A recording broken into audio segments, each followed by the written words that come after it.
Good morning, everyone. My name is Bill Brennan, and I am the Director of the Office of Economics at the Surface Transportation Board.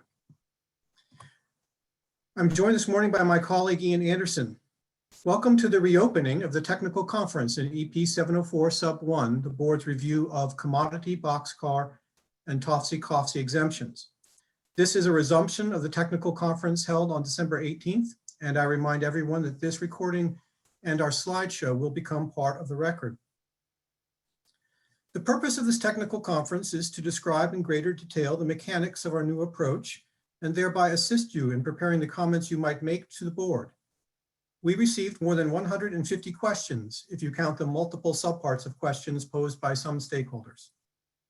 Answers to many of your questions were woven into our prepared remarks on December 18th, but as I noted then, there were some questions that were outside the scope of the approach released by the board on September 30th, or raised questions about alternatives to the approach, which we did not specifically address. When we concluded the technical conference on December 18th, we did not realize that at least one stakeholder party, the Association of American Railroads, was still typing into the Zoom Q&A box. We certainly appreciate the frustration that must have caused. It was not our intent to cut anyone off, so we apologize for that and are happy to reconvene today to rectify that situation. So today, I will address each of the questions we received in advance of the technical conference. There are still some questions I cannot answer, such as those about alternative modeling choices or pre-decisional discussions, but I will try to give a bit more context to the modeling choices we did in fact make. Today's Zoom meeting is scheduled for 3 hours. I expect my remarks and my responses to all of your questions will take about 1 hour and 45 minutes. After that, we will take a short 2-minute break so that you can type your questions into the Q&A feature. I should point out, however, there is no need to wait. The Q&A feature is already active and you can type your questions at any time during my presentation. After that 2-minute break, we will resume and I will answer the questions we have received through the Q&A feature, and I will continue until all questions have been addressed or until we reach our hard stop at 1 o'clock Eastern Time. Many of the questions posed by parties in advance of the technical conference were variations on a theme, so to speak. So the first time a topic comes up, I will answer it fully. But if the same question is asked again by a different party, I will typically refer back to that earlier answer and give a more abbreviated response. Please remember that I am a member of the board staff, not a board member. Nothing I say here should be construed to modify the board's September 30th decision or suggest the board has reached any conclusions that are not indicated in the board's prior decisions in this proceeding. But before I begin, let me first make some preliminary remarks. In initially implementing the Staggers Rail Act of 1980, the ICC made decisions with respect to exemptions of certain commodities from regulation. The question the board has been looking at since 2016 is whether it should revisit the ICC's exemption decisions. Have market conditions changed since the ICC adopted those exemptions? If there's been substantial change in market conditions, 2 further questions arise that go to the nature of exemptions. First, should a shipper be able to seek remedies at the board without having to go through the additional step of asking for a partial revocation of the exemption as applied to their traffic? Second, should carriers have regulatory obligations for traffic if today robust competition exists in the marketplace for that commodity? As discussed on December 18th and in the board's decision, this new approach has been developed to assist our members in considering those questions. The board has indicated that it would like to hear from you in your comments on whether this approach would be useful in making those policy determinations. The heart of this new approach is the data visualizations themselves, not the dashboards.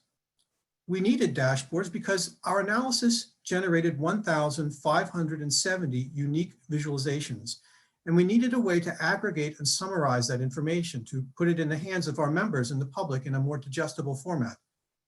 Clearly, in developing our dashboards, we made a lot of modeling choices. Why 5% and not 10%? Why the comparison against all carloads? Why a score of 0, 1, 2?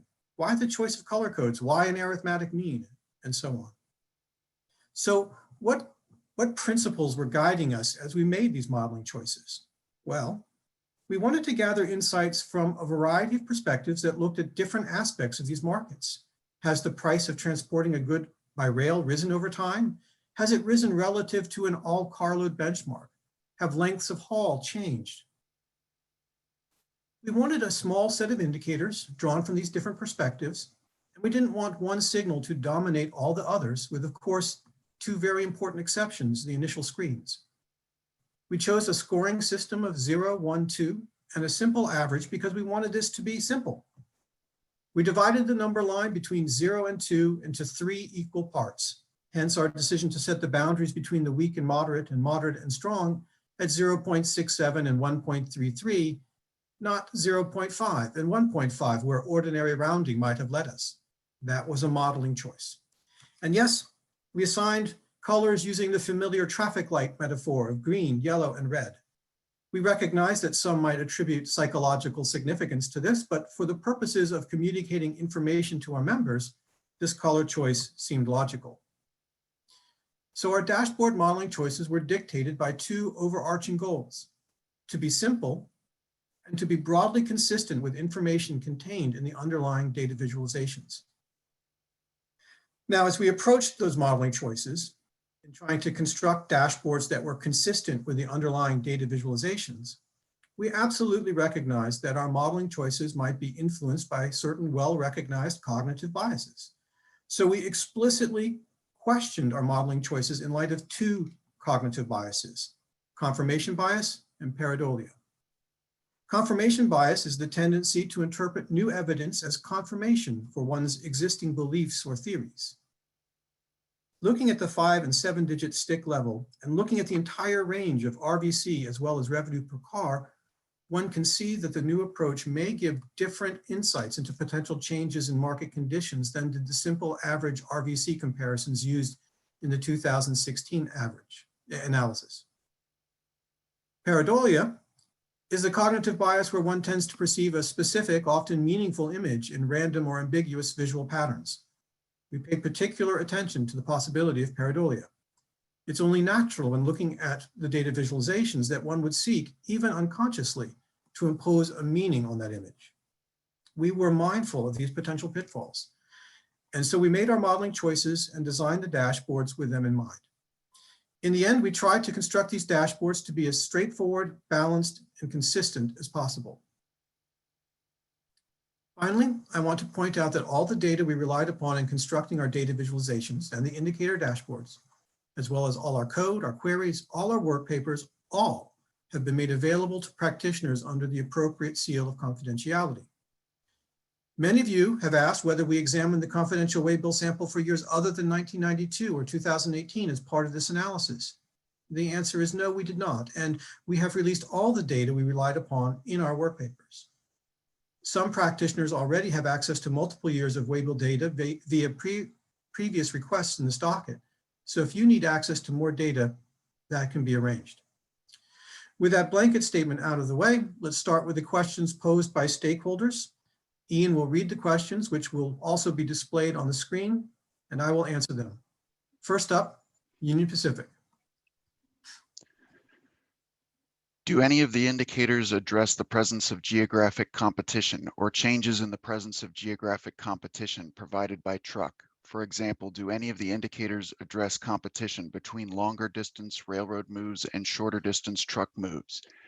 If so, which indicators and how do they address that competition?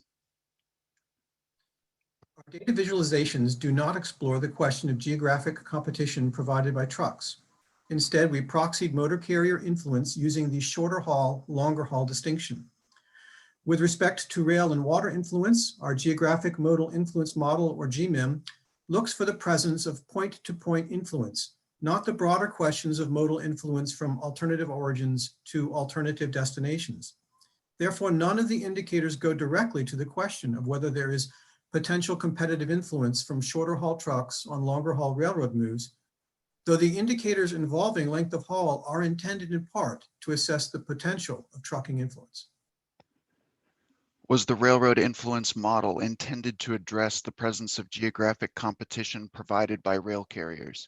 If not, does does the model in fact address the presence of geographic competition, at least in part, by considering competition from alternative commodity-specific lanes, which presumably could involve different shippers and/or receivers than the original lane? As I mentioned in my answer to the previous question, the GMIM is trying to capture the ability of water and rail carriers to exert influence on a point-to-point basis and does not look at the broader question of geographic competition. But where the Waybill reveals that a different carrier or set of carriers moves the same commodity from a point nearby the origin to a point nearby the destination, we assign that movement to the has rail influence bucket. We've made all our work papers and data available to practitioners, and should you wish to pursue an explicit examination of geographic competition, we would be interested in your comments on that point.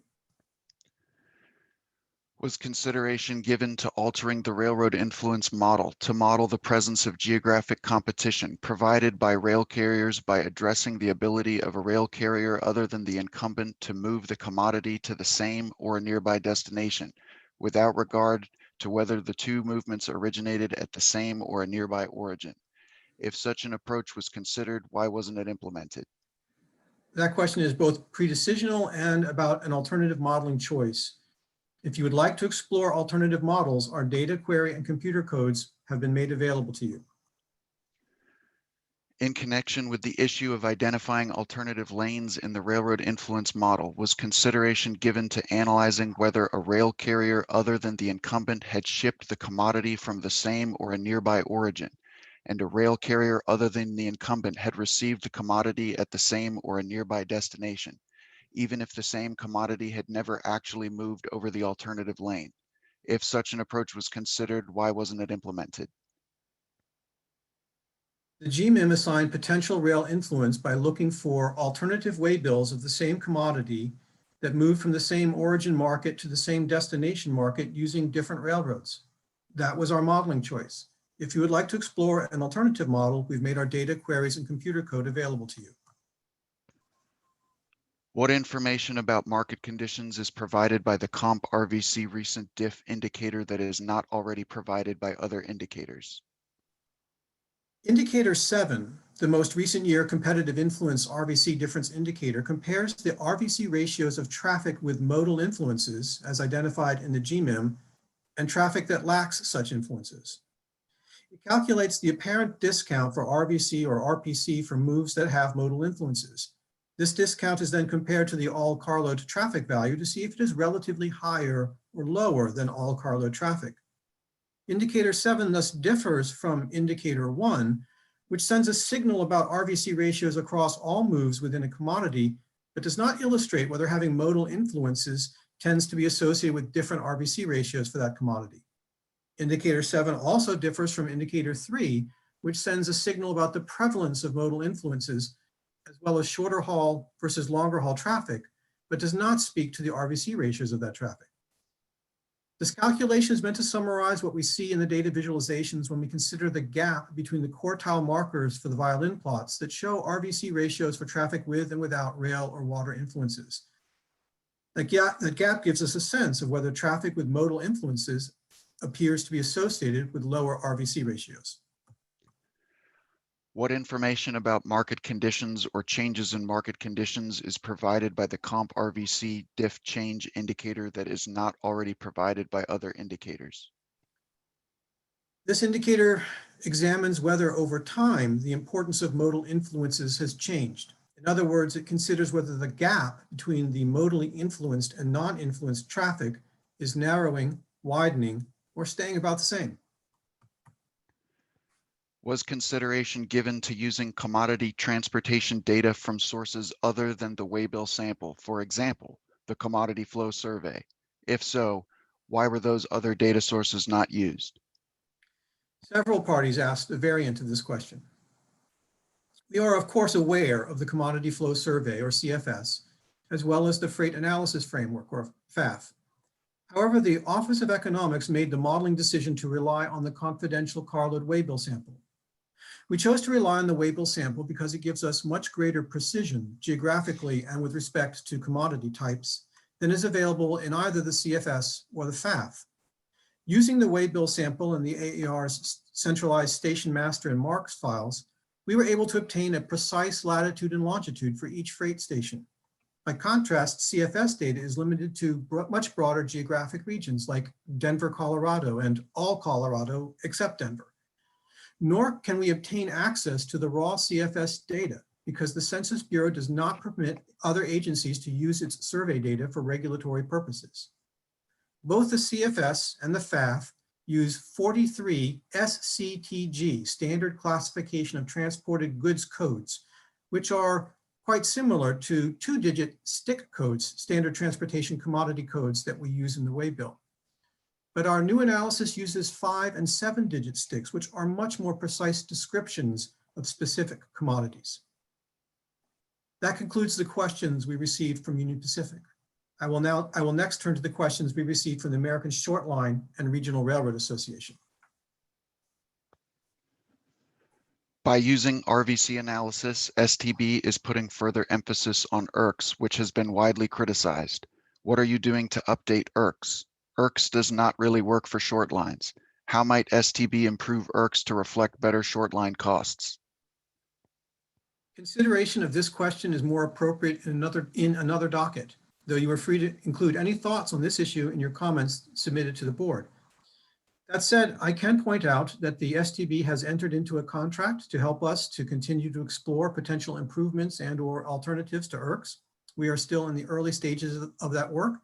And of course, should the board decide to implement any changes to IRCs, there will be a full and ample opportunity for all interested parties to engage in that process. Will an IRCs improvement include an update to the IRCs 1930s engineering studies that underlie IRCs? I'll refer to my previous answer, which addressed IRCs. What happens to the analysis when the highway competitive mileage is raised to 750 miles? This Federal Highway Administration supports such an increase. Our analysis looked at the potential influence of motor carriers by drawing a distinction between shorter haul and longer haul movements at 500 miles. That standard has been proposed in other board proceedings as a reasonable proxy for the demarcation point at which rail efficiencies begin to exert themselves. We appreciate that some commodities routinely travel more than 500 miles by truck and that some do not. This was simply a modeling choice, a starting point, which is why it is important not to put too much emphasis on the dashboard indicators, but rather pay more attention to the data visualizations included within the new approach. If you wish to explore how our visualizations change if the longer haul threshold is set to 750 miles, we have provided you the necessary data to do that. Will STB improve its Waybill sample to better capture short line and regional railroad movements? There were only about 4 dozen non-Class 1 railroads reporting Waybills out of several hundred. The board recently raised the sampling rate for carload traffic in the Waybill sample. The board did not, however, alter the reporting requirements. So it remains the case that only carriers that terminated 4,500 revenue carloads in any of the 3 preceding years, or terminated 5% of the revenue carloads in a particular state in any of the 3 preceding years, are required to file Waybill information. Of course, requests that the board consider further changes to Waybill reporting can be made through the rulemaking petition process. Further, please note that in many cases, a Class 1 railroad will issue the Waybill even though a short line or regional carrier may serve the last mile. Those movements are captured in the Waybill sample. Would STB consider a dashboard signal showing significant Class 2 and 3 participation? Our dashboards were designed to aggregate and summarize the information from the data visualizations drawn from the entire Waybill sample. Those visualizations include Class 2 and 3 movements. We did not restrict the visualizations to Class 1 carriers only, and Class 2 and 3 carriers were included in the GMIM. Should you wish to add an indicator highlighting the participation of Class 2 and 3 carriers in the dashboard, please feel free to explore that possibility in your comments. Is STB considering doing market share studies such as ICC had when it initially put the exemptions in place? Such market share analyses might help validate dashboard results. The approach described in our September 30th decision, and which is the subject of this technical conference, does not incorporate market share studies. Commenters can, of course, offer proposals regarding market share studies as part of their written comments. Please describe more how STB will use the dashboard and its signals to generate recommendations, particularly because the recommendations do not seem to relate to the dashboard results. I cannot speak to how the STB will use the dashboards, other than to point out that in its September 30th decision, the board indicated this approach is not necessarily intended to provide a final answer to the questions at hand, should the commodity exemptions at issue here be revoked, and should additional commodity exemptions be adopted. That said, neither the indicator dashboards nor the overall approach should be viewed as generating a recommendation regarding revocation or exemption. The dashboards were designed to aggregate and summarize information from the data visualizations, and those signals are more properly thought of as being suggestive of potential changes in market conditions. Hydraulic cement, stick 32411, was one of the 5 commodities in STB's 2016 proposal for exemption revocation. The dashboard gives it an overall score of moderate, and STB still proposes it for exemption revocation. Why is that? What score would hydraulic cement have gotten in 2016? That is, has the market changed since then? In its March 23, 2016 notice of proposed rulemaking, the board proposed to revoke the exemption for hydraulic cement stick 324. The new approach described in the September 30th decision was prepared by the Office of Economics for possible use by the board as it further considers that proposal. The approach assigns an overall moderate dashboard signal to hydraulic cement, and Appendix B describes how this signal and the data visualizations might be used to evaluate the case for potentially revoking that commodity's regulatory exemption. As I mentioned before, the board wants to hear from you on whether this new approach can and should inform its consideration of the recommendations made in the 2016 NPRM. If you would like to explore the question of how hydraulic cement would be evaluated under the approach using 2016 Waybill data as part of your comments to the board, we will be happy to make that data available to you. The 5 commodities: crushed or broken stone, coke produced from coal, primary iron or steel products, hydraulic cement, and iron or steel scrap were recommended for exemption revocation in the 2016 proposal and get mixed grades from the dashboard. Why are all still recommended for exemption revocation? What grades would have been given them in 2016? That is, has the market changed since then? In 2016, the board proposed to revoke the exemptions for each of these commodities. The question here is whether the new approach could help inform the board as it makes its final decisions concerning those proposed exemption revocations. As to the question of what indicator signals those commodities would have received using 2016 data, commenters are free to examine that question and present the results in your comments. Would not the expectation be that if the board relied on its dashboard for exemption revocation, the commodity so considered would have an overall signal of strong? Yet the very first commodity listed using RVC ratios, stick 14211, agricultural limestone broken or crushed, has a signal of weak. Why is this recommended for exemption revocation? All of crushed stone is presently proposed for revocation pursuant to the 2016 Notice of Proposed Rulemaking. Crushed limestone is a subcomponent of crushed stone, and it is listed first on our revocation dashboards because the data is arranged in numerical stick order. Again, the September 30th decision setting forth the indicator dashboards and the overall approach makes no independent recommendations regarding revocation or exemption. One of the advantages of this new approach is that by looking at the 5-digit and 7-digit stick levels, we can obtain more granular insights regarding these commodities. So whether the exemption for agricultural limestone broken or crushed should be revoked is currently pending before the board. We welcome your thoughts on whether the new approach might be useful to the board as it considers that question. Using RVC analysis for stick 26611, insulating board, STB concludes it should be considered for exemption, and yet its dashboard reports an overall signal of insufficient and indicators being indeterminate or not applicable. Why does this get any recommendation at all? This is a commodity suggested for exemption by a participant in this proceeding. The insufficient signal means that we did not have enough quantitative information to populate the indicator dashboards. Again, the September 30th decision setting forth the indicator dashboards and the overall approach makes no independent recommendations for revocation or exemption. Why use revenue per carload as a metric? What is that supposed to be measuring? Revenue per carload is a metric of commercial importance, given that most railroad traffic is priced by the carload.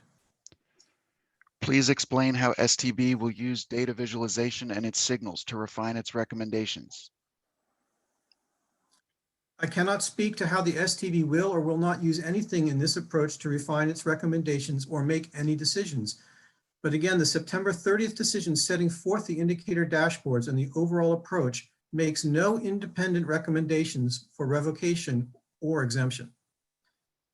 And that concludes the questions from the American Short Line and Regional Railroad Association. Our next set of questions from Canadian National Railway.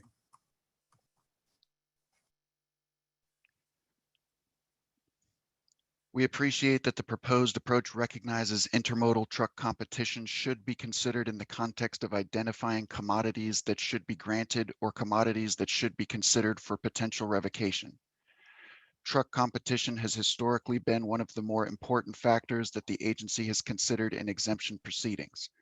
However, the proposed approach only does so indirectly by using rail mileages in the Waybill sample to assume that movements under 500 miles would be truck competitive and that movements above 500 miles would not be truck competitive. Has OE considered a more direct measurement of truck competition, perhaps by using existing data sources like commodity flow survey data that track modal share between rail and truck? Such data would provide a broader picture of truck and rail market share based on neutral government information. I spoke to this question earlier. We are aware of the CFS and the freight analysis framework. However, the Office of Economics made the modeling decision to rely on the confidential carload Waybill sample, which the board uses for a number of regulatory purposes. The board remains open to considering proposals involving alternative data sets submitted in your written comments. The proposed approach assumes that for any commodity, feasible truck transloading would need to occur within 30 miles of a freight station. What was OE's basis for choosing that 30-mile limit? That was a modeling choice. We thought it represented a reasonable, commercially feasible truck transfer alternative. If you think an alternative limit would be more appropriate, the board welcomes your thoughts on that subject as part of your comments. Again, all the data and coding we used are available for your inspection, subject to the standard confidentiality undertakings. Those are our answers to Canadian National's questions. We will now address the 29 questions we received from Norfolk Southern. Norfolk Southern's questions are split under headings. The first, data sources. In its prior comments in Ex parte 704, Norfolk Southern urged the STB to explore the Freight Analysis Framework, or FAF, produced through a partnership between Bureau of Transportation Statistics and Federal Highway Administration. Did OE explore the use of this public data set, which creates a comprehensive picture of freight movement among states and major metropolitan areas by all modes of transportation? For the reasons I've stated before, the Office of Economics made the modeling decision to rely on the confidential carload Waybill sample. The board remains open to considering proposals involving alternative data sets submitted in your written comments. The prior competition study. At the Government Accountability Office's urging, the STB commissioned Christensen and Associates to conduct an independent empirical study to assess the state of competition in the rail industry. The revised report, which is available on the STB's website, concluded there was no empirical evidence of an increased exercise of market power. Can OE explain how, if at all, the empirical methodology in that study informed the proposed dashboard indicators? Our approach does not use the same modeling choices made by Christensen. The dashboard indicators were designed to aggregate and summarize information from the underlying data visualizations. That said, the results of our data visualizations are quite consistent with Christensen on the general point that rates tend to be lower where there is increased competition from other railroads or water alternatives. Norfolk Southern's questions about the RVC 180 screen. What hypothesis is OE testing with this screen? As we stated on December 18th, the statistical technique applied here was exploratory data analysis, and the approach does not use tools from the fields of inferential or predictive statistics. Thus, no hypotheses are tested. What was the reasoning behind selecting 5% as the threshold for the first initial indicator screen, that is, percentage of traffic moving above RVC 180? For initial screen 180% is the statutory jurisdictional threshold, so any traffic below that threshold could not be subject of a rate case regardless of the commodity's exemption status. With the 5% threshold, it implies that even were the relevant commodity exemption revoked, a relatively small proportion of a commodity's traffic would be able to bring a rate case. The RVC 180 screen was designed to weed out commodities for whom there is so little traffic moving above the jurisdictional threshold that it seems that regulation might be unnecessary. Did OE rely on any specific analyses or statistical methods to establish this threshold? As I've stated previously, the point of the indicator dashboards are to aggregate and summarize information from the data visualizations. Our modeling choices were made with this goal in mind. My previous answer addressed why 5% was chosen because it seemed to us a reasonable threshold. The board remains interested in hearing your views about potential alternatives. Norfolk Southern's questions about the truck competition screen. What hypothesis is OE testing with this screen? As mentioned before, there is no hypothesis testing involved in our approach. What was the reasoning behind establishing 40% as the threshold for the second initial indicator screen? The approach uses 40% as a reasonable approximation of the point at which there is enough intermodal traffic to indicate that shippers of a commodity can readily avail themselves of other transportation alternatives and that regulation of that commodity might be unnecessary. Did OE rely on any specific analyses, published studies, statistical methods, or other data to establish this threshold and/or to assess other threshold values? My previous answer addressed why 40% was chosen as a reasonable threshold. The board remains interested in hearing your views about potential alternatives. To the extent the 40% threshold is intended as an indication that shippers can readily avail themselves of other transportation alternatives, did OE explore a truck modal share screen drawn from the FAF data using the same logic? We are, as I have said, aware of the FAF, but the approach here does not rely on that data. Norfolk Southern's questions about the geographic modal influence model. OE uses railroad freight station data drawn from the CCWS, as well as additional data derived from the centralized station master and the MARC register. How does OE identify possible stations eligible for the analysis? Did OE consider proximity to alternate rail lines absent a station as a competitive influence? The first part of this question was addressed in detail in the December 18th portion of our technical conference, and I refer you to our remarks there. With respect to alternate rail lines absent a station, the approach looks at the stations themselves, not the nearness to a rail line absent a station, for the purposes of sorting movements into the various has or does not have competitive influence buckets. How is the tentative 30-mile threshold for rail station or port proximity determined? As I mentioned earlier, this was chosen because it seemed to us a reasonable proxy for a transload option. To the extent the 30-mile threshold was guided by what a feasible truck transloading could be, did OE rely on any specific analysis, studies, or other data to establish the threshold between a feasible transload and an infeasible transload? No, we relied on our general knowledge of the rail industry. Again, the purpose of the GMIM is to separate waybill movements into various buckets. One where there is likely to be more competitive influence based on propinquity, and one where there is likely to be less influence, and then to explore the resulting data visually. The GMIM is not designed to render judgment about market dominance or the actual feasibility of any particular movement. Did OE consider applying the 30-mile screen and the similar commodity screens to only the destination, allowing for the possibility that there is an alternative railroad carrying the same or similar commodity from a different origin to the same destination? As I mentioned earlier, the GMIM looks for the presence of influence on a point-to-point basis. We encourage any comments addressing whether similar techniques can and should be used to address broader questions of geographic competition.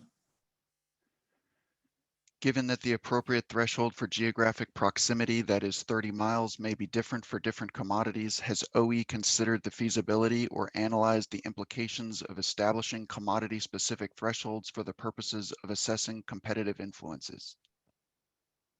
In making our modeling choices, we try to be guided by simplicity and uniformity. Our approach relies on a standard threshold of 30 miles driven by what we consider to be a reasonable proxy for a transload option, though we are of course aware that some commodities are more truckable than others. Based on the modularity of the GMIM's construction, commodity-specific transload thresholds could be incorporated into the approach. We're happy to review any suggestions on this issue that you may wish to offer in your comments. How was the 500-mile length of haul screen established? Did OE rely on any specific analyses, studies, statistical methods, or other data to establish this threshold and/or to assess other threshold values? The 500-mile screen is based on a standard proposed in other board proceedings as a reasonable proxy for the demarcation point at which rail efficiencies begin to exert themselves. Furthermore, the 500-mile threshold was relied upon in the 2016 NPRM, and we continue to use it now for the purposes of consistency. Did OE consider applying the mileage screen to the end market rather than the rail length of haul? For example, assessing whether customers have alternative sources of a commodity within a specified distance from their facility. Our approach assesses competitive influence using a point-to-point model and does not evaluate geographic competition beyond the limits of the 30-mile assumption. One point of clarification: information about shipper identity is not disclosed in the confidential carload Waybill sample. As a result, our Waybill data is station-specific, not customer-specific, and there may be instances where more than one shipper is served at a given station. Does OE's proposal incorporate the possibility that a shipper could have access to different ports on different waterways in its analysis of intermodal competition? For example, if a shipper has rail access to Port A and waterborne access to Port B, would OE's proposed method identify those options as competing alternatives? Again, we limited our consideration of potential waterway influence by looking for ports that were within 30 miles of a freight station at both origin and destination, and where those ports were on the same waterway. The GMIM is a point-to-point assessment and thus would not capture the potential geographic competition posed in the question's hypothetical. And now Norfolk Southern's questions about time series analysis. Why base analysis of current competition on conditions more than 20 years ago? 1992 was chosen as the benchmark year to be consistent with the 2016 Notice of Proposed Rulemaking. The evaluation of potential changes in market conditions since the era in which the exemptions were granted seems a reasonable line of inquiry in considering the question of whether those exemptions should be revoked. Why select 1992 as the benchmark year? I just addressed this in my answer to the previous question.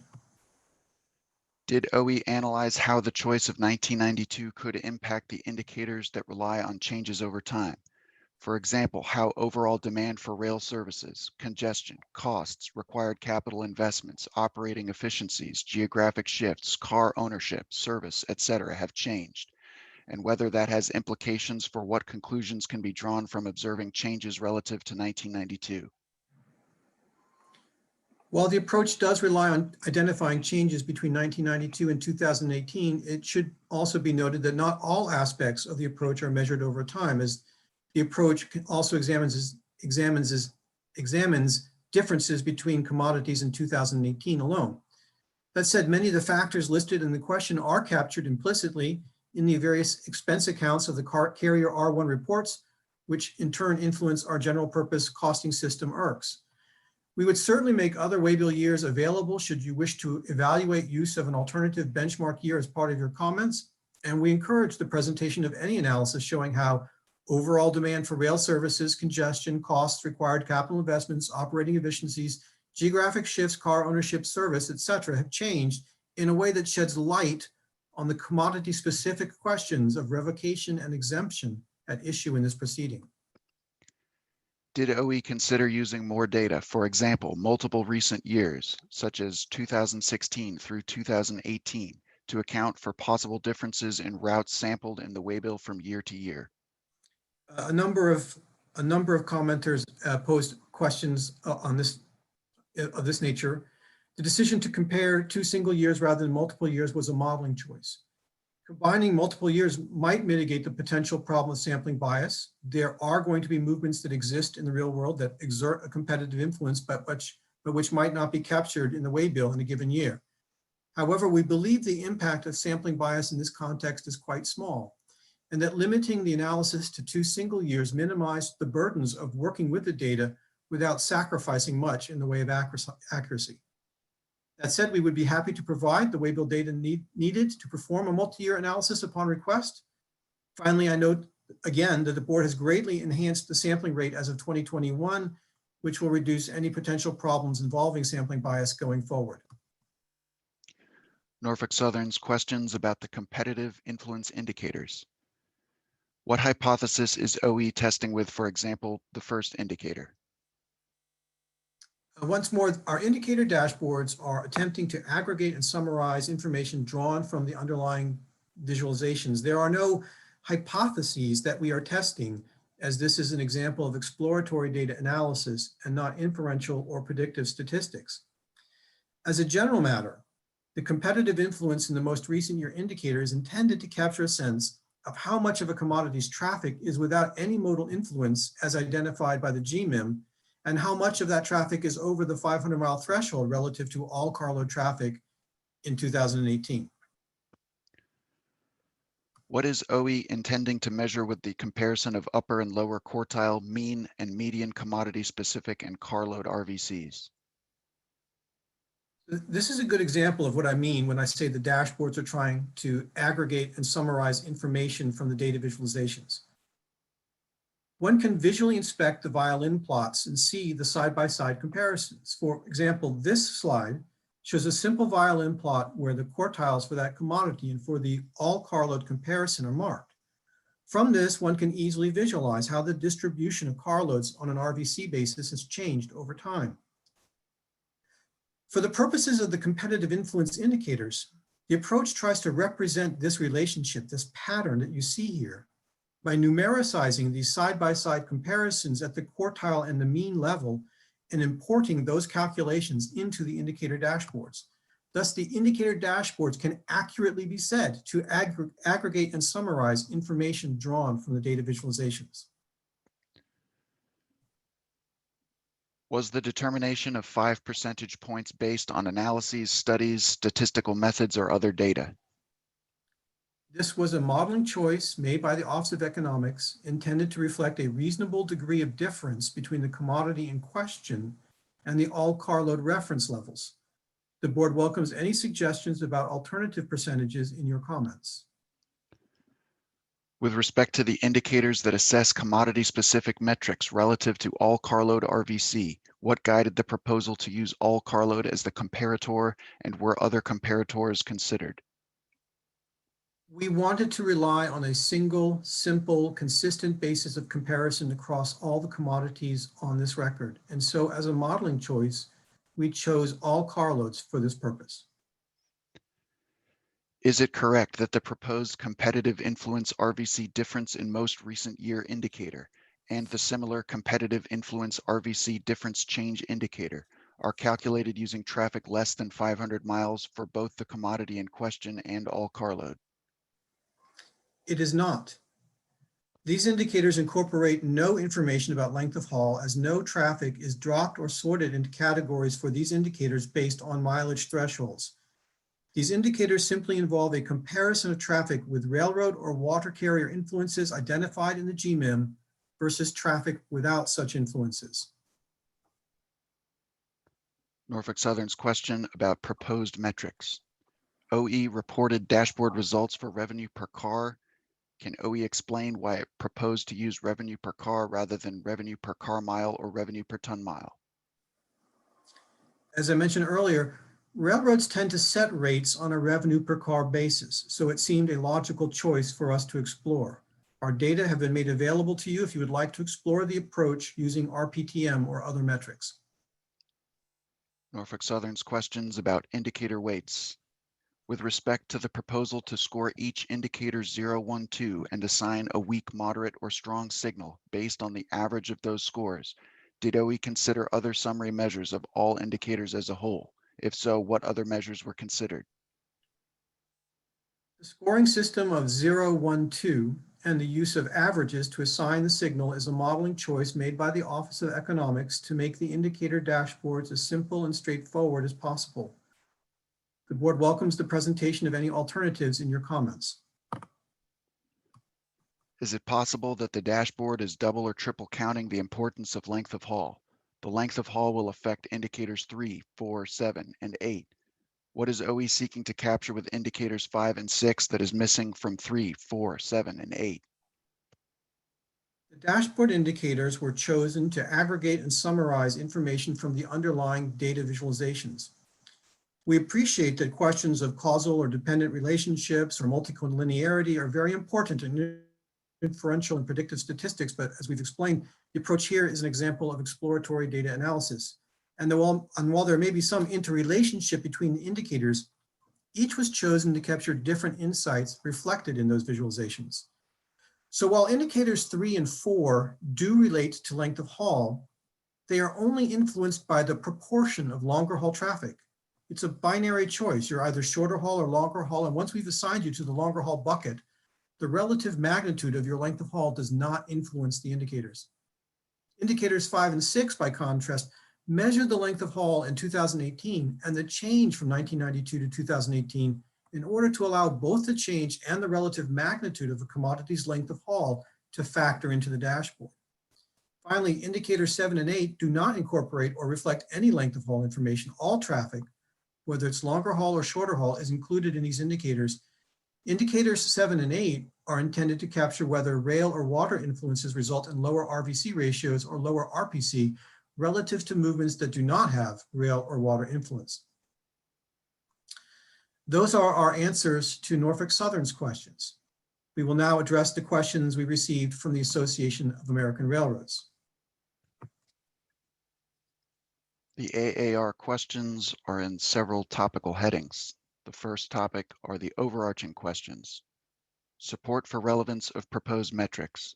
In general, what support does board staff have that the various metrics and thresholds it deploys in the proposed approach are relevant to the potential presence of railroad market power?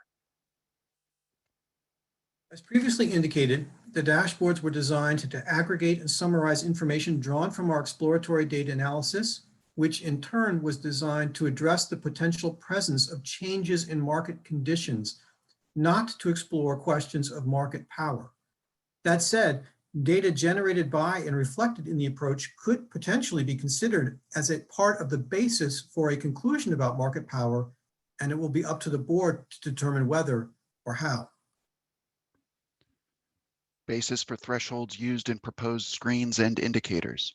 Many of the proposed screens and indicators set thresholds, for example, 5% differences, above or below which certain numerical scores, 0, 1, 2, or color-coded signals, strong, medium, or weak, are assigned.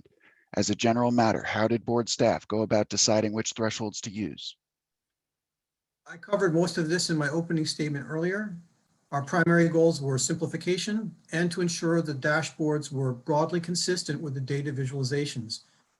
In the end, we tried to construct the dashboards to be as straightforward, balanced, and consistent as possible. However, we readily acknowledge that there are likely cases where the indicator dashboards may not capture the entire story. As the board stated in its September 30th decision, the board does not anticipate that this approach would serve as a mechanical test for determining whether the commodity exemptions at issue should be revoked or whether a new exemption should be issued, but as a potential tool for evaluating market conditions governing a commodity, including changes in such conditions over time. Rationale for scoring or averaging rather than merely reporting pertinent data. Many of the indicators in the dashboard as a whole report weak, moderate, strong signals based on relative scores 0, 1, 2, and averaging across multiple metrics or indicators. What considerations led board staff to propose to report results in this way rather than to report the specific metrics or calculated results? Has board staff considered whether its scoring or averaging approach might obscure potentially relevant data? This is a modeling choice. As discussed earlier, the dashboards were intended to provide the board and the public with a quick and digestible summary of the information reflected in the data visualizations. We recognize that an averaging approach like the one we adopted could either illumine or obscure potentially relevant information, which again highlights a consistent theme. One should not place too much weight on the individual indicators or the overall dashboard signal. The selection of how to combine individual metrics into indicators was done with the goal of ensuring the dashboards were as consistent as possible with the data visualizations. We welcome any suggestions on how our modeling choices could be improved. Pro-competitive and other factors affecting RVC and RPC. Many of the proposed screens and dashboard indicators treat certain levels of RVC or RPC or changes in those levels, both absolute and relative to other commodities, as indicative of potential concern. In general, what analysis did board staff undertake to consider changes since 1992, such as productivity gains, shifts in demand or shipment characteristics, etc., that could drive RVC higher for reasons unrelated to changes in railroad market power? As described in my previous responses, the approach was intended to provide insights into potential changes in market conditions, not to explore questions of market power directly. That said, as has been explained in many past board decisions, including the 2016 NPRM, RVC ratios have long been used by the board as part of an assessment of market power. Limitation to single-year snapshots and snapshot comparisons. The proposed screens and dashboard indicators examine data for a single year, 2018, or changes in data between two single years, 1992 and 2018. In general, what considerations led board staff to limit consideration to a single year rather than multiple years? Did board staff take into consideration the possibility that examining multiple years of Waybill sample data might reveal additional movements of competitive relevance, either because of changes in shippers' selection of rail transportation provider from year to year, or because in any given year, many specific carload movements are not sampled under the Waybill sample's incomplete sampling ratio, or address year-to-year fluctuations in the relevant metric? This question is nearly identical to Norfolk Southern's question number 21, and I refer you to my answer there. Limitation to Waybill sample data on transportation movements. By using only Waybill sample data to identify transportation movements, board staff's approach examines only railroad movements rather than movements via other transportation modes. In general, what considerations led board staff not to include available data concerning the movement of these commodities by truck or water, especially in light of the fact that non-rail modes account for the vast majority of intercity freight shipments? For example, did board staff explore the availability of data reflecting actual truck movements, such as commodity flow survey data, that might be used to gauge the effective distance of truck competition or calculate the share of shipments moved by truck? As mentioned previously, we are certainly aware of the CFS and the freight analysis framework. However, the Office of Economics made the modeling decision to rely on the confidential carload Waybill sample. The board remains open to considering proposals involving alternative data sets submitted in your comments. That said, the approach does account for the influence of transportation modes other than rail. We use geographic data on ports to identify water alternatives, and we proxy truck influence via our shorter haul characterization. Absence of metrics indicative of geographic competition. None of the screens or indicators appears to measure the degree to which shippers could avail themselves of the opportunity to ship to alternative destinations or receive from alternative origins via alternative rail or non-rail transportation alternatives. Did board staff consider metrics relating to potential geographic competition? For example, did board staff consider metrics measuring the degree to which the Waybill sample reveals that alternative origins or destinations for rail shipments revealed by the Waybill sample were within short haul trucking distance of the actual destinations or origins?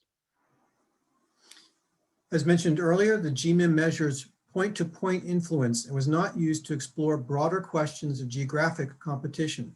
but all our data and code has been made available to you, and you are free to explore issues relating to broader geographic competition in your comments. Examination of validity or robustness of results. Did board staff perform any analysis of the validity of its methodologies or robustness of the results of its screens or dashboard indicators in sending appropriate signals regarding potential concerns about railroad market power?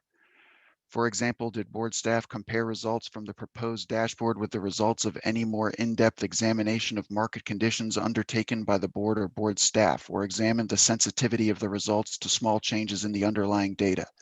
Similarly, did board staff consider the implications of apparent inconsistencies between individual indicators?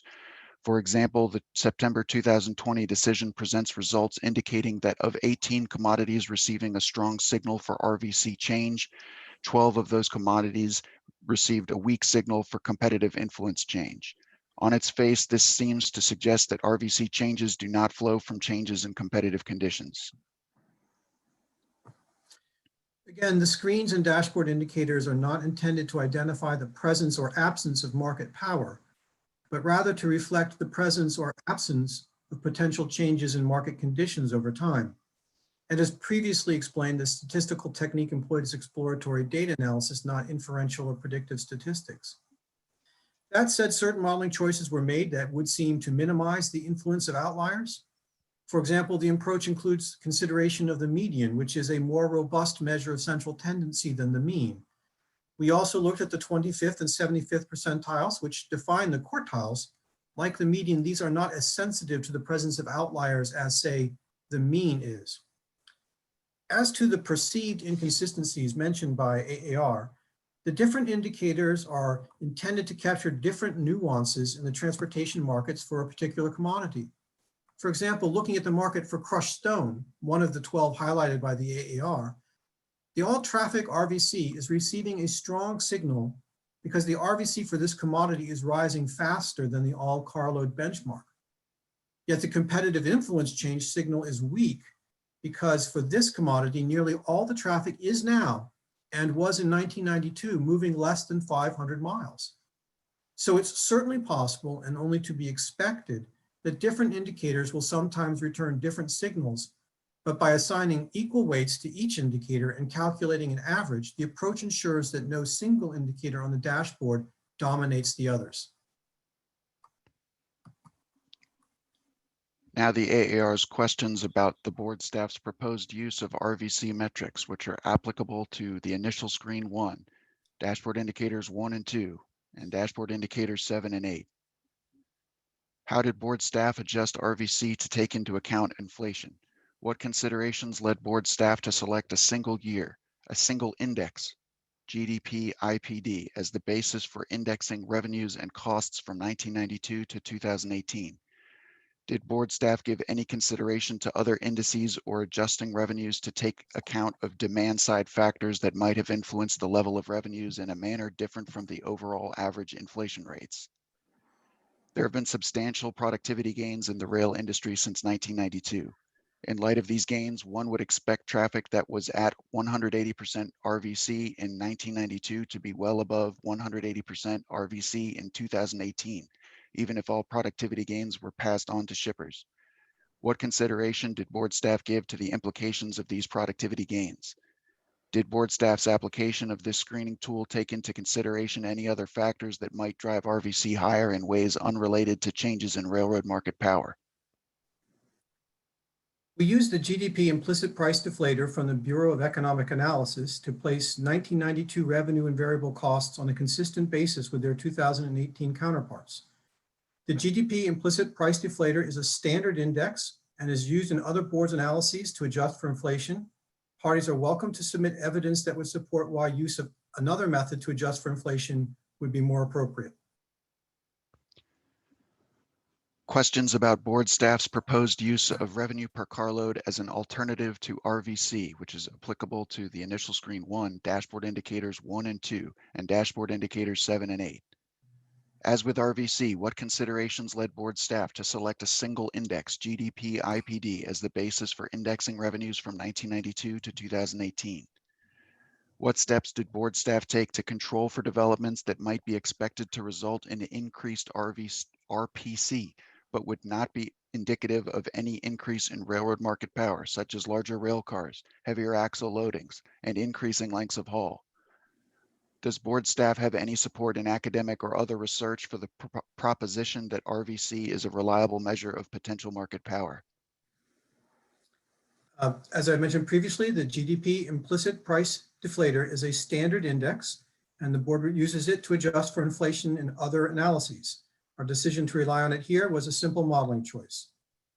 And I mentioned on December 18th that revenue per carload has risen over time, at least in part due to heavier haul and longer lengths of haul, trends which can be observed in the data visualizations, particularly in the pair plots.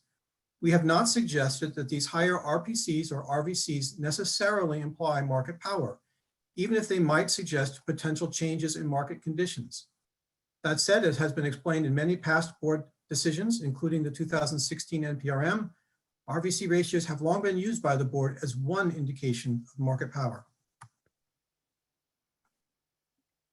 Questions about board staff's consideration of other competition-related metrics.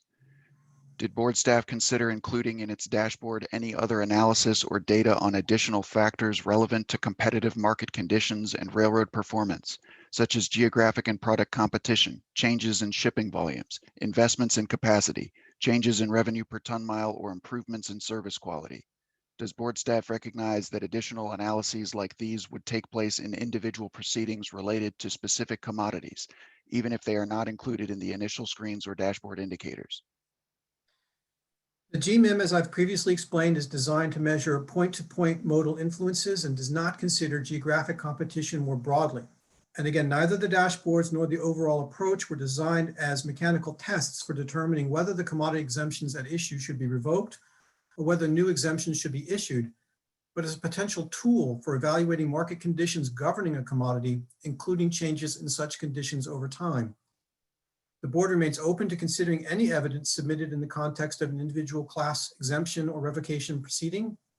That said, if parties believe there are additional relevant factors that are not captured in the GMIM, the indicator dashboard, or the data visualizations, you are free to include discussion of this topic in your comments. Now AAR's questions about the board staff's choice of thresholds.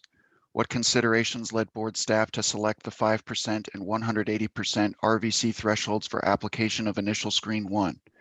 What considerations led board staff to select the 40% intermodal threshold for application of initial screen 2? What considerations led board staff to select the 30-mile threshold for application of the rail and water influence components of GMIM? Does board staff have any evidence supporting use of such a threshold as an appropriate measure of the range of effective truck transloading? Did board staff consider whether a threshold greater than 30 miles might be appropriate where the rail movement identified in the Waybill sample is already associated with a prior or subsequent truck movement, for example, from a shipper facility to a warehouse or other rail-served transload? What considerations led board staff to select the 500-mile threshold for consideration of truck competition influence? Does board staff have any evidence supporting the proposition that the putative distance a driver can cover in a day is an appropriate measure of the range of effective truck competition? What considerations led board staff to select 5% above or below the average for all commodities as the threshold difference for purposes of assigning numerical scores for dashboard indicators 1 and 2 and dashboard 6, and for each of the 3 modal influence factors in dashboard indicators 3 and 4? What support does board staff have for the proposition that an average difference that is, say, 6% higher than for all commodities is potentially indicative of a material difference in railroad market power? Similarly, what considerations led board staff to select 5% above or below the group of traffic with GMIM assigned rail or water modal influence as the threshold difference for purposes of assigning numerical scores for dashboard indicators 7 and 8? We have answered each subpart of this question in our responses to earlier questions, so I won't repeat myself except to say that many of these were modeling choices intended to aggregate and summarize information from the data visualizations into the indicator dashboards. While we believe each of these thresholds represents a reasonable starting point, we would be happy to consider alternative modeling choices presented in your written comments.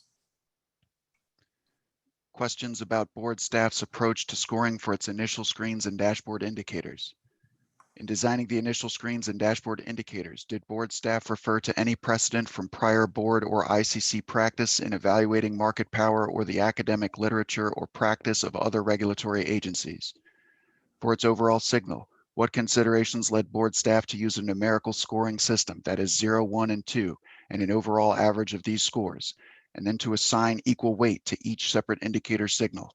Did board staff consider alternatives to a scoring system using only 3 numerical scores, such as a system using 5 or more scores, for example, 0 through 5 or 0 through 10, so as to reflect more of the variation observed in the data? In cases where a 0 or 1 or 2 scoring system was used, what considerations led board staff to choose 0.67 and 1.33 as boundaries between the weak or moderate and moderate or strong?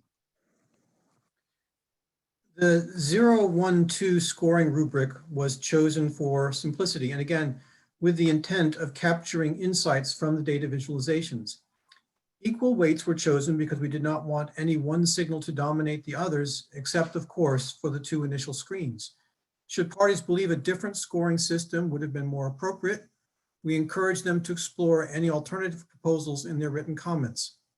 Regarding the academic literature or the practice of other regulatory agencies, in designing the dashboards, our focus was driven by a desire to aggregate and summarize information from the underlying data visualizations. This was not intended to be a direct examination of market power, but an exploration of whether conditions in the markets have changed, though that, of course, could have some bearing on the questions of market power. AAR's questions about board staff's examination of changes in metrics between 1992 and 2018, which are applicable to dashboard indicators 2, 4, 6, and 8. What considerations led board staff to compare figures for a single year, 1992 or 2018, rather than examining comparisons between averages over different 2 or 3-year periods, for example, 2016 through 2018? Did board staff consider the potential that expanding the range of data might reveal additional movements of competitive relevance or take into account year-to-year fluctuations in the relevant metrics? What considerations led board staff to choose to compare the most recent period with 1992 specifically, rather than some other year or group of years? Does board staff anticipate that the approach would continue to use 1992 as the base year for all future comparisons?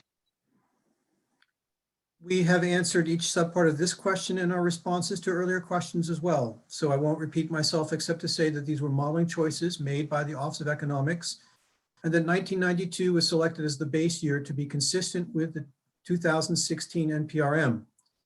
We recognize the possibility of sampling bias, but believe it is unlikely to have material impact on our visualizations. And as explained in the September 30th decision, no decisions have been made about our application of the approach in the current proceeding or any potential future application of the approach. Questions about board staff's validation of the results of its proposed initial screens and dashboard indicators. Did board staff perform any analysis of the degree to which there is correlation in the data or calculations underlying the individual indicator signals such that certain factors might be over or underrepresented in determining the overall signal? As I mentioned in my opening remarks, our analysis generated 1,570 unique visualizations. The dashboards were designed to aggregate and summarize that information for the convenience of the board and the public. Our modeling choices in selecting the screens and indicators were designed with that specific goal in mind. Again, because the approach is an example of exploratory data analysis, not inferential or predictive statistics. Consequently, analyses to the degree to which there is correlation in the data and whether factors might be over or underrepresented may not be as relevant here, but we would welcome analysis from stakeholders related to this issue. Questions about board staff's proposed data visualization tools. In plotting data using board staff's visualization tools, what considerations led board staff to limit the portrayed data to a sample of 100 movements? Why did board staff conclude that data visualization tools such as those set forth in the September 30 decision provide a useful set of inputs for assessing whether closer investigation into market conditions might be warranted? Does board staff regard visualization tools such as those proposed as having advantages over the weak or moderate or strong indicators included in the proposed dashboard? Of the 1,570 visualizations, only 40 rely on a sample of 100 movements. Those are the pair plots and the scatter plots. For those, the sample restriction was imposed to enhance visual clarity. The visualizations of the remaining 1,530 violin plots contain all non-intermodal carloads, except for those that were trimmed beyond the third standard deviation, which again was done to enhance visual clarity. One goal of the new approach was to examine not only the average values considered in the 2016 NPRM, but also the distribution of the data. The violin plots allow data distributions to be evaluated in a clear and concise manner and permit easy comparison of those distributions across different subsets of traffic. The dashboards are derived from the data visualizations, which, as I have said, I consider the heart of the approach. That said, one of the advantages of the dashboards is that they aggregate and summarize those 1,570 visualizations onto 4 pages, which is very convenient. Additional specific questions about initial screen 1. Is it correct that under board staff's approach, the average or median RVC for all traffic could be well below 180%, yet the proposed screen threshold would still indicate potential market power concern? Initial screen 1 is based on the percentage of commodity-specific carloads that are jurisdictional traffic, that is, that have RVC ratios above 180. It's designed to identify those commodities for which there are so few movements at rates above the jurisdictional threshold that regulation of those commodities might be unnecessary. Passing the initial screen, that is, if the calculation indicates that 5% or more of the commodity-specific carloads are jurisdictional traffic, passing the screen does not by itself indicate any concern about market power. It is simply a condition that must be met before the summarization techniques for the other components of the indicator dashboard are applied. AAR's additional specific questions about initial screen 2. Is the goal of this screen to identify situations where there is likely to be pervasive truck and/or rail competition? Does board staff regard this metric as meaningful in part because it reflects the ability of railroads to compete with one another to or from alternative rail origins or destinations, that is, intermodal terminals, for traffic that has a truck movement before or after the rail movement? How did board staff identify whether rail movements were intermodal for purposes of this screen? Much rail traffic classified as intermodal in the Waybill sample does not have corresponding information about which specific commodity was being moved. Were the implications of this lack of data considered or addressed by board staff? Did board staff consider the likelihood that this means the percentage of traffic moved intermodally could be higher than would appear from a calculation that considers only movements with commodity-specific information? Initial screen 2 is intended to identify whether there is a significant portion of traffic for a commodity which moves in intermodal containers or trailers on flat cars. Because we think movements of rail carloads and TOFC are close substitutes, we designed initial screen 2 as a reasonable approximation of the point at which there is enough intermodal traffic to indicate that shippers of that commodity can readily avail themselves of other transportation alternatives and that regulation of that commodity might be unnecessary. As noted in our December 18th remarks, traffic in the Waybill is identified as intermodal based on AAR car types and the presence of trailer or container units. We understand that it is not uncommon to bill intermodal loads as freight all kinds, particularly where the beneficial cargo owners may combine different commodities into one container. For example, a hardware store might place both power tools and plywood in a single container. Given the limitations of our data, we do not have any insights into the commodities that are mixed in those containers. But we would welcome any additional details that rail carriers could provide regarding the magnitudes of different commodities classified as freight all kind and how that might impact the approach. AAR's additional specific questions about the rail competition component of GMIM. What considerations led board staff to limit consideration of potential alternative rail options to the identical commodity, especially given that the water competition component of GMIM was not restricted in this way? Did board staff perform any analysis of the extent to which alternative rail transportation options available for the shipment of other commodities might reveal the availability of those options for the commodity at issue? As elsewhere in the proposed approach, what considerations led board staff to limit consideration of potential alternative rail options to a single year in the Waybill sample? I've explained before why we relied on the 2 single-year snapshots, and that was a modeling choice made by the Office of Economics. Similarly, it was a modeling choice on our part to look at intramodal railroad influence on a point-to-point and like-to-like basis, and the Waybill data made this analysis possible. Thus, it does not consider the potential of product competition when assigning movements into the various has or does not have influence buckets. By contrast, the port data proved much more difficult to handle and to unravel. The Army Corps of Engineers assessment lists the commodities handled at ports, but does so in a fixed length string capped at 255 characters.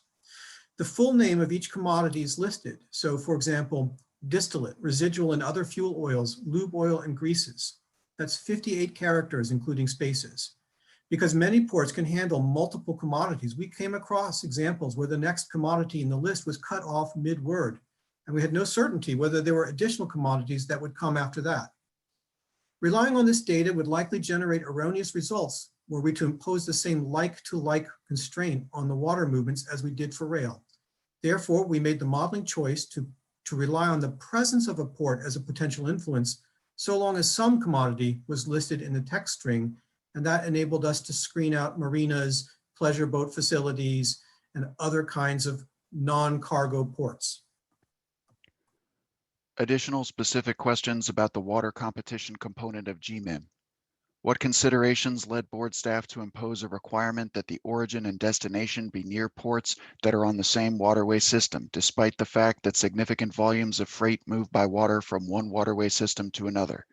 Has board staff considered any alternative approaches that relax this restriction? When board staff implemented this methodology, did it include ports on the Missouri River and the Arkansas River systems? This was a modeling choice, a simplification designed to ensure that movements would not become too circuitous. All of our data and code have been made available to you should you wish to explore the impact of relaxing that assumption. Both the Missouri and Arkansas rivers are part of the Mississippi River waterway system. Every port in the contiguous United States, which the Army Corps of Engineers considered capable of handling commodities, are assigned to one of the 5 large-scale waterway systems we defined in the September 30th decision. Additional specific questions about the 500-mile radius for potential truck competition. Did board staff base its 500-mile radius on rail miles reflected in the Waybill sample, despite the fact that highway miles are often considerably shorter than the length of the rail route? Yes, the 500-mile threshold is defined by rail miles. Additional specific questions about dashboard indicators 1 and 2. When comparing RVC for a commodity with the average RVC for other commodities, did board staff remove the studied commodity from the comparison group? If not, why not? What considerations led board staff to calculate the differences in both average and median RVC and then assign these two measures equal weight in calculating the average score? What significance does board staff attach to the median? What significance does board staff attach to the 25th percentile? We did not remove the studied commodity from the comparison group. This was our modeling choice, and our intent was to create a single, simple comparison point to all carload traffic, not to create a unique all other carload traffic comparison point for each and every commodity. By incorporating metrics not only the average, but also at each quartile, the 25th, 50th, and 75th percentiles, the dashboard indicators are influenced not only by the average values used in the 2016 NPRM, but also by the distribution of RVC ratios or RPC for that commodity. Of course, the complete distribution of RVC or RPC for a given commodity can best be assessed by consulting the full complement of data visualizations. Relying on quartile indicators like the 25th percentile is a common technique in exploratory data analysis. Additional specific questions about dashboard indicators 3 and 4. When comparing each modal influence metric for a commodity with the average for other commodities, did board staff remove the studied commodity from the comparison group? If not, why not? What considerations led board staff to choose to compare modal competition data with the average for other commodities rather than examining the extent of competitive alternatives or the change thereof directly? In other words, if there is ample effective competition from other modes for a particular commodity, why is it relevant that there may be even more intensive competition for another? Has board staff considered the potential that its averaging approach might obscure the presence of material competitive factors? For example, as we understand the methodology, even if the percentage of traffic within 500 miles was 100%, earning a score of 0, but there were no observed rail or water alternatives, each earning a score of 2, the overall average would be over 1.22, earning this indicator a red or strong classification. Is this correct? As I just said, we did not remove the studied commodity from the comparison group. This was a modeling choice intended to create a simple single comparison point to all carload traffic. We evaluated the presence of inter and intramodal influences because they seemed appropriate to the questions of exemptions and revocations. Each commodity's metrics were compared to those of all carload traffic to allow for a consistent basis of comparison. But as I've stated, our data visualizations were designed to address the questions of revocation and exemption before us in this docket, and were not designed to address questions of market dominance and effective competition that are typically part of our rate dispute processes. The visualizations are intended to examine whether or not potential influence from rail, water, or truck has risen or fallen over time, and this itself is just part of a broader exploration of potential changes in market conditions. Finally, part C of this question does not quite represent the calculation correctly. Indicator 3 is comprised of 3 metrics: the percentage of carloads above 500 miles, the percentage of traffic without a water carrier or railroad influence, and the percentage of traffic above 500 miles and also without a water carrier or railroad influence. So in the example of a commodity with 100% of its traffic under 500 miles, that means 0% of its traffic is longer haul, we would assign a score of 0 for that metric. But if 100% of its traffic had no rail or water influence, it scores a 2 for that metric, not 2 for each of them separately. The third metric asks how much of the traffic is longer haul traffic and has no rail or water influence. But since none of it is longer haul, then the third metric would also be 0. The average of the 3 scores would be 0 plus 2 plus 0 divided by 3, which would be 0.666 repeating, which is less than 0.67, and the indicator thus would send a weak signal and be color-coded as red. Additional specific questions about dashboard indicators 5 and 6, the length of haul and length of haul change. What considerations led board staff to select the 500-mile and 1,000-mile thresholds? More generally, what support does board staff have for the proposition that average length of haul or changes in average length of haul are indicative of potential railroad market power? Has board staff examined the degree to which these metrics might be correlated with inputs into indicators 3 and 4? As to indicator 6, what analysis has board staff done on the various developments since 1992 that might have caused average length of haul to increase? Has board staff examined the extent to which that metric is influenced by successful competition by other modes, railroads competing successfully to reach distant markets, improvements in railroad interline service options, or other factors? The 500-mile threshold was relied upon in the 2016 NPRM, and we continue to use it now for the purposes of consistency. That standard has been proposed in other board proceedings as a reasonable proxy for the demarcation point at which rail efficiencies begin to exert themselves, because any transport over that threshold in many instances could not be completed in one day. We appreciate that some commodities routinely travel more than 500 miles by truck and that some do not. This was simply a modeling choice, the starting point, which is why it is important not to put too much emphasis on the dashboard indicators, but rather pay more attention to the data visualizations included within the new approach. We believe that length of haul and changes in the average length of haul may indicate changes in market conditions, if not a change in the market themselves. The approach does not assume that these potential changes in market conditions necessarily result in market power. In our response to Norfolk Southern's question number 29, we previously addressed how indicators 3 and 4 work. They sort traffic into the shorter haul and longer haul buckets.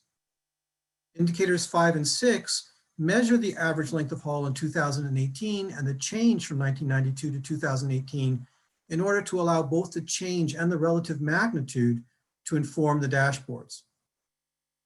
We noted in the 2016 NPRM that technological changes had resulted in higher lengths of haul or loss of intermodal influence for some of the commodities proposed for revocation. The approach here generally confirms those points for those commodities, and we continue to believe that potential modal influences are relevant to both the exemption and revocation questions. Again, the approach is focused on identifying changes in market conditions, not in drawing any specific conclusions about market power. Finally, with respect to the possibility that successful competition by other modes could drive rising lengths of haul, we welcome comments on whether that might be the case for some commodities and whether our data visualizations are capturing that information. The AARs, additional specific questions about dashboard indicators 7 and 8. Please explain in detail how these indicators are calculated and how the ultimate weak or moderate or strong signal is derived. When comparing the RVC or RPC level or change for traffic with and without GMIM assigned modal influences, what considerations led board staff to omit any metric related to the presence of truck competition when separating the traffic into groups with and without GMIM assigned rail and water influences? The board's September 30th decision refers to the potential that including a factor that captures longer haul traffic could obscure the impact of GMIM assigned modal influences on RVC ratios. Does this imply that for at least some commodities, board staff does not find significant differences in RVC between traffic with and without GMIM assigned modal influences with respect to longer haul traffic? Why does board staff not regard this as relevant to the question whether there is railroad market power with respect to transportation of the commodity? What support does board staff have for the proposition that the traffic group with GMIM assigned rail or water influences was comparable to the traffic group without such influences in all other respects relevant to RVC or changes in RVC, including factors affecting revenue and cost? What support does board staff have for the proposition that potential differences in RVC for traffic groups with and without GMIM assigned rail or water influences are the result of railroad market power rather than other factors? What considerations led board staff to calculate the difference in both the average and median RVC differences, then assign these two measures equal weight in calculating the average score? What significance does board staff attach to the median? What significance does board staff attach to the 25th percentile? Let me break this question down piece by piece. So Douglas, let's go back to the slide previous to this where we had the first sets of subparts. So for A, indicator 7, the most recent competitive influence RVC difference indicator, compares RVC ratios between traffic with and without modal influences in order to measure any potential discount on RVC ratios for those moves that have such influences. Indicator 8 performs the same calculation on the difference between the calculated outputs for 2018 and 1992. The discount for commodities compared to all carload traffic, excuse me. The discount for commodities compared to all carload traffic to see if it is relatively higher or lower. I would point you to Appendix A of the September 30th decision, page 20, for those details. In addition, our work papers contain the formulas themselves in the relevant Excel spreadsheets. All right, let's talk about B. We didn't have a data set that identified potential truck competition at each freight station. So we attempted to proxy truck influence by means of shorter haul and longer haul distinctions. And our visualizations do show the influence of water and rail with respect to both of those categories. C. I think you're misinterpreting footnote 36. All traffic, both longer haul and shorter haul, is included in this indicator. Indicators 7 and 8 are thus intended to capture whether rail or water influences are associated with lower RVC ratios or RPC relative to movements that do not have such influences. All right, D, the modeling question. As in any model, there is an implicit ceteris paribus assumption that enables the modeler to focus on the object of interest, which here was the potential of modal influence on RVC ratios and RPC. Any evidence that refining this assumption would lead to a material differences in our visualizations for the commodities at issue here would be welcome. And as we've noted, E. As we've noted before, this approach was designed to look for changes in market conditions, not changes in market power. F. This was a modeling choice. We relied on the average RVC in our 2016 decision. We have augmented the mean by including an additional measure of central tendency, the median, that is not influenced by outliers.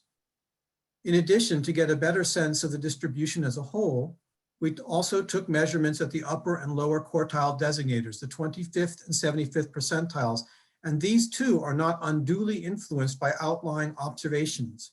And again, this was done to capture information from the visualizations and bring them into the dashboard. And what's the significance of the 50th percentile? Well, the median is a more robust measure of central tendency than the mean. And the G, the use of the 25th and 75th percentiles, which together with the median divide the distribution into 4 quartiles, is a standard technique in exploratory data analysis. Those are our answers to all the questions posed by stakeholders in this technical conference. We will now take a 2-minute break to allow you time to continue to type your questions into the Q&A feature. After 2 minutes, we will review your questions and attempt to answer them as best we can.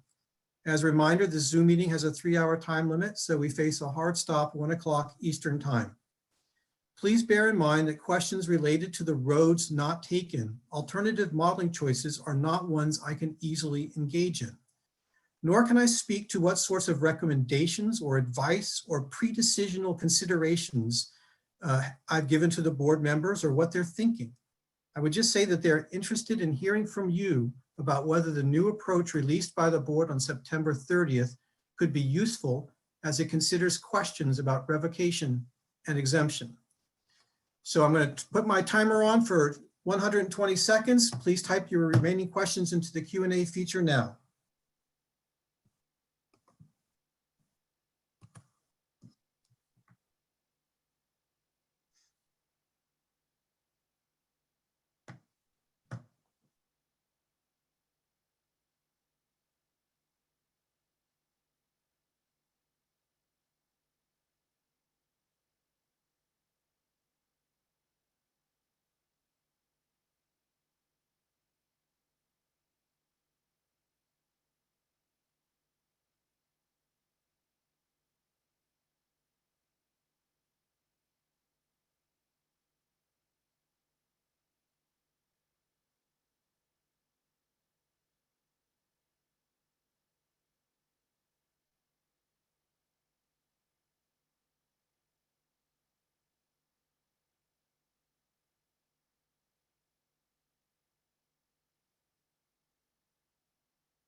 Okay, we're back.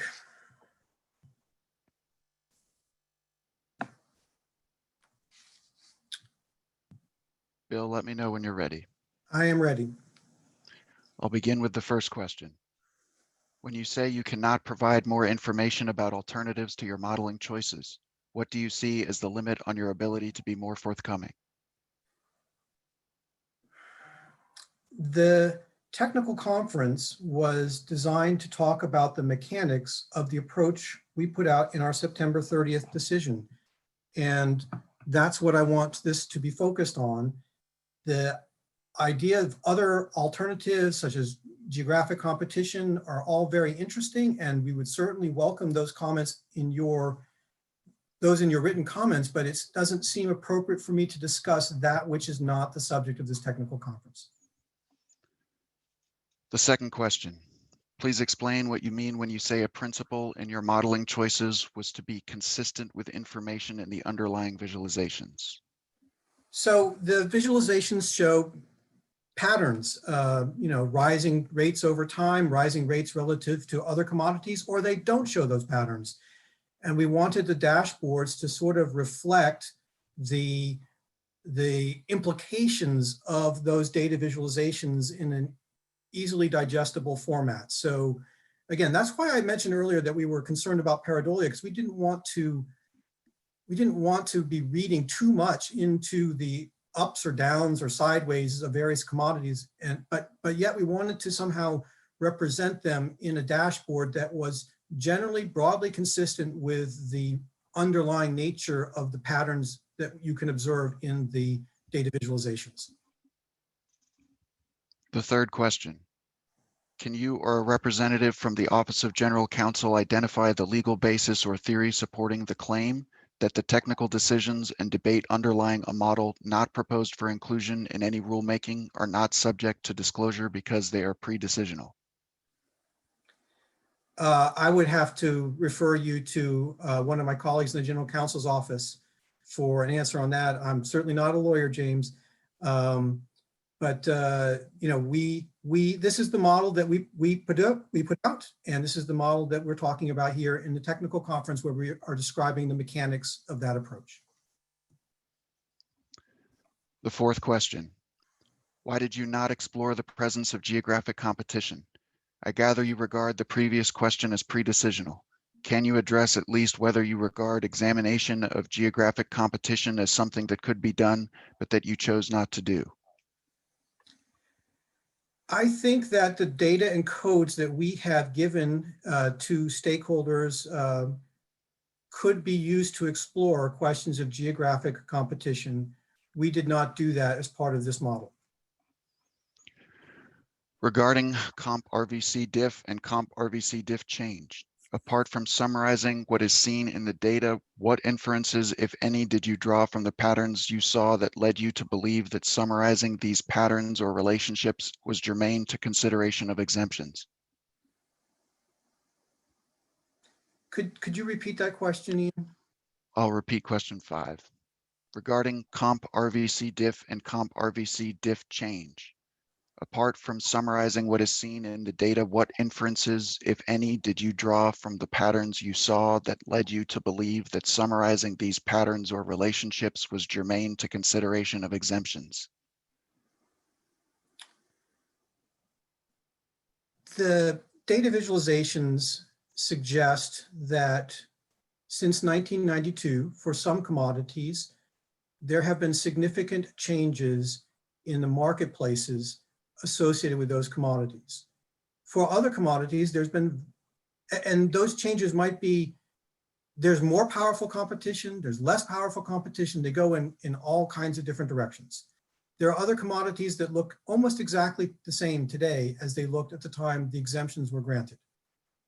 So we thought that those visualizations revealed information about potential changes in market conditions, and the dashboard was designed to sort of summarize those intuitions in a way that was digestible and accessible to the public and to our members. So I do think that changes in the amount of traffic subject to modal influence, changes in RVC ratios relative to all other carload, I think those are relevant to the questions of, were the reasons the board or the ICC granted these exemptions back in the day still relevant now? Question number 6. Just now and at the prior technical conference, you pointed out that your exploratory data analysis did not test any null hypothesis, yet it appears you used insights gained from the EDA analysis to build a dashboard that sends signals regarding the strength of the basis for considering revocation. If EDA was not testing any hypothesis, what was the basis for building these hypotheses into the dashboard? Again, we had 1,570 data visualizations, and it seemed that it would be useful to our members and to the public if we could find some sort of way to convey the information in those 1,570 visualizations into a more digestible, one piece of paper. And we did that by identifying the signals that and the indicators that we did and bring the dashboards forward as we did. our goal was to make sure that it was a relatively simple, what we were doing was relatively simple. We didn't want some very complicated methodology. And we were trying, as I said, to make sure that the dashboards were broadly consistent with the data visualizations. So that's what we did. That's my answer to your question. Question number 7. In interpretation of the data visualization, what methods are used to account for sampling variation between the populations being compared? For the most part, we used all the data, and we're relying on the sort of law of large numbers to address questions of sampling variation. I think that, I mentioned the possibility of sampling bias in my remarks, and I think that the impact of sampling bias on the shape, structure, and shape of the visualizations is unlikely to be very powerful. Question number 8. What is the basis for a 5% difference between percentiles in your data visualizations as meaningful? Is it a judgment as to statistical significance or something else? It is not a judgment as to statistical significance. We're not, as I said, using inferential or predictive statistics here. So 5% was just a common sense, introspective position that it was different from the all carload value. Question number 9. What is your basis for thinking a 30-mile threshold for rail or port proximity is a reasonable threshold? Again, that was just a common sense introspective position that 30 miles is a reasonable proxy for an effective truck, rail, truck, port alternative. And we welcome any suggestions as to what that number, whether that number should be adjusted for the purposes of our visualizations. Question number 10. You mentioned Waybill sampling rates for 2021 and forward. Does this mean you anticipate updating your analysis in future years on a regular or other basis? No decision has been made on that point. Can you confirm? This is the 11th question. Can you confirm that OE views the data visualization and the dashboard as purely descriptive? Purely descriptive. I mean, if I say, I guess, I mean, it's part of it's not that the board said it did not view this as a mechanical rule, but as a tool to explore the possibilities of market change and whether or not this tool might be useful to its analysis. So I don't think of it as a rulemaking generating device by itself, but if that's what you mean by purely descriptive, then I suppose yes is the answer. Question number 12. Is it your view that the STB can make inferences from the data and use them for decision-making without statistical testing? I think that the STB can make decisions on how it should apply the rail transportation policy. And I think that this tool is a potential tool to assist it in determining how to carry out its obligations under the law and under the rail transportation policy. Question number 13. Why is EDA the appropriate methodology to apply in this instance? I would say it is an appropriate methodology to apply in this instance. I'm not suggesting that there are no other methodologies that could be used, but this is the methodology we chose to use, and we welcome your comments on its appropriateness in the questions of revocation and exemptions. Question number 14. What, if any, aspects of the data visualizations that the board staff may consider relevant are not considered in the dashboard? I think there are many elements. I think there are many interesting things in the data visualizations that people will want to look at and consider what the implications are, if any, with respect to changes in potential market conditions. The dashboard picked a set of those potential insights and used a set of those insights in order to generate an indicator signal and to reveal information that was broadly consistent. There are other insights that we could have used potentially.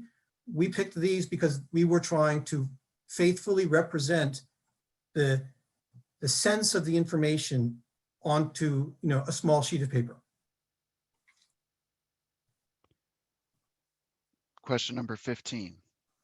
Is it possible for every commodity to get a low signal in all dashboard indicators? Under what conditions would this occur?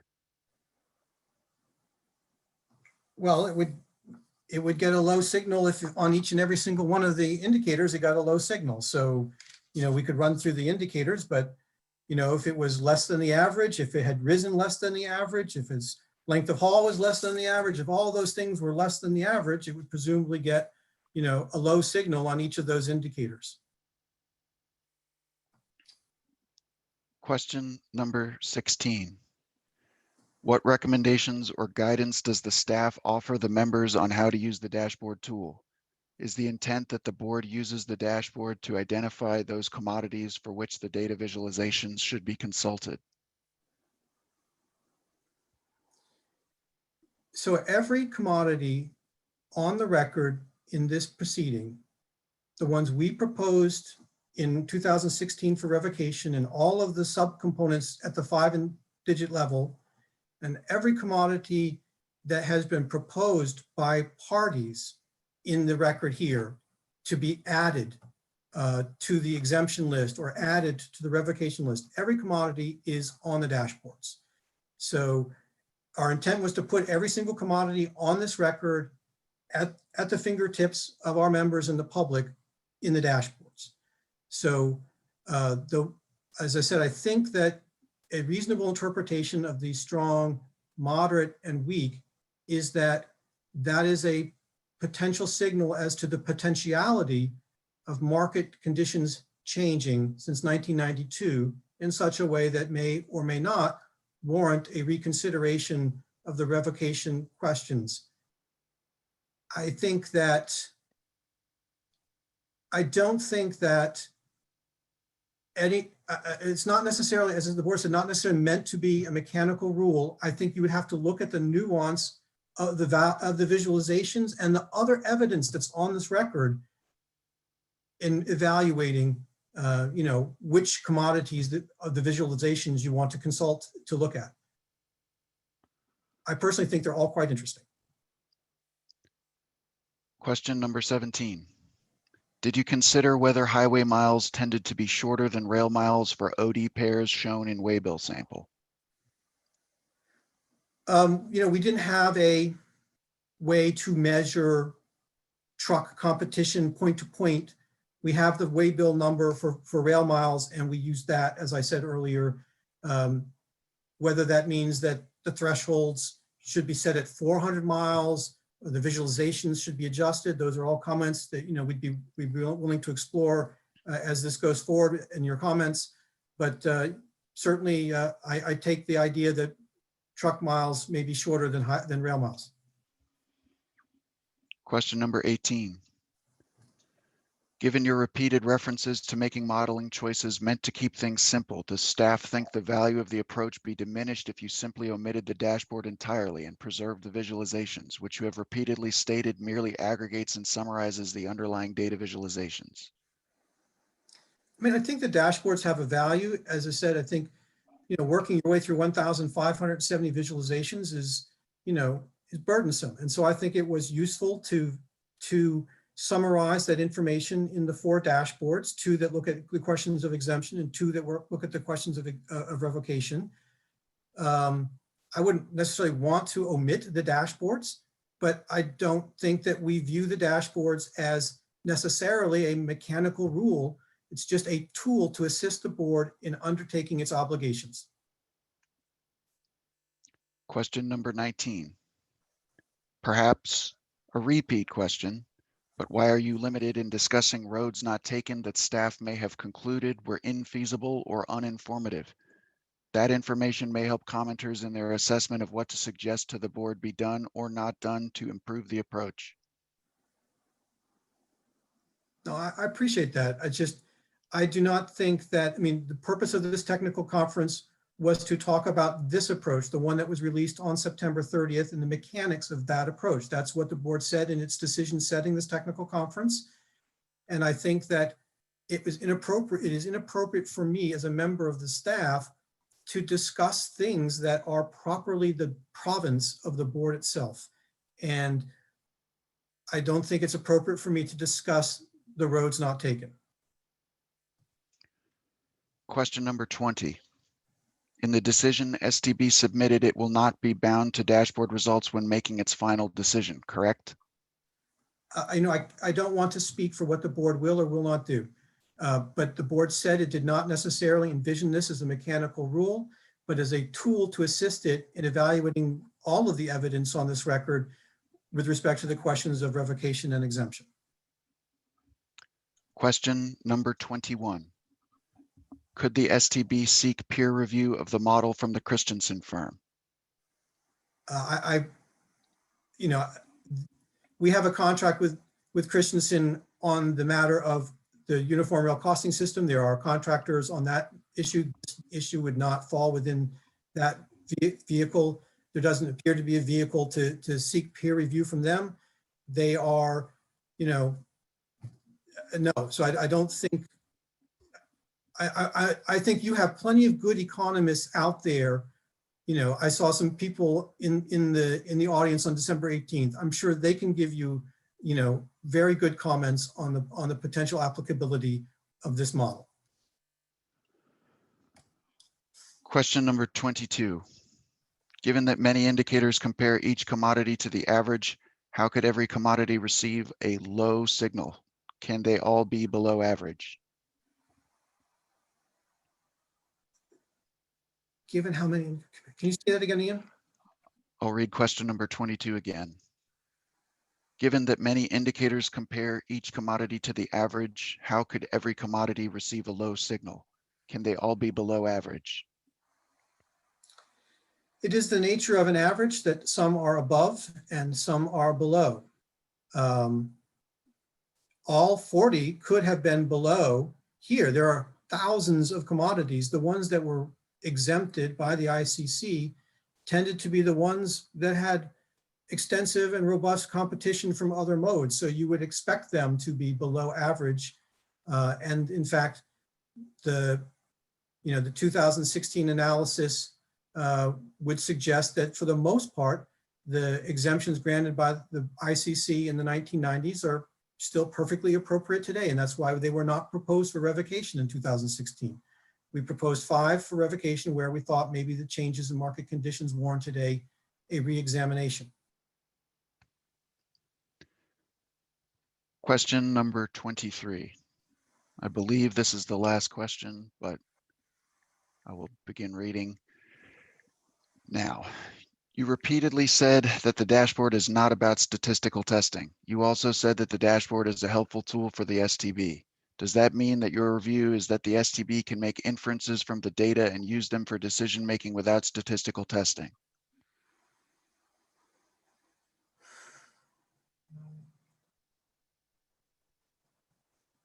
So I think the question of statistical testing and statistical significance is an interesting one. I think that what we're looking for, as Deirdre McCloskey says, on the issue of statistical significance and the cult of statistical significance is you're looking for an oomph factor. You're looking for a reality that is being captured in the data visualizations, something that gives you confidence in a introspective sense that a change in policy is appropriate and warranted, justified. And so I think that the STB can make decisions and makes decisions all the time based on legal arguments, based on all kinds of evidentiary presentations. And I don't think you need to have statistical testing for the board to make decisions. Thank you, Bill. I can confirm that that was the final question, and I defer back to you for the concluding remarks.